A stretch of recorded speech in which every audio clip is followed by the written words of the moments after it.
friend of me is Oppo A1K, and today I would like to show you how you can add events to calendar on this smartphone. First of all, you need to find calendar and click on it. Now click at the bottom right corner twice and choose Got It. Then click on the month above and pick a date that you wish to set up. Finally, click at the bottom right corner on this plus icon and choose event. Now you can customize it however you wish to.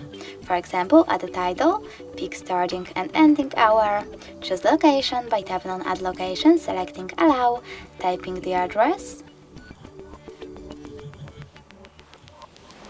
Oh, come on. And clicking on the correct one. You can also click on add notifications and set up notifications minutes, hours or weeks before. When you're ready, just done. Then take notes and some other things. When you're ready, remember to choose save at the top right corner, and as you can see, my event was successfully added. You can always edit it by clicking on it, choosing this little pen icon at the top right corner, making your changes and tapping on save one more time. If you wish to delete it though, click on those three dots instead at the top right corner as well, choose delete and confirm your choice in this pop-up.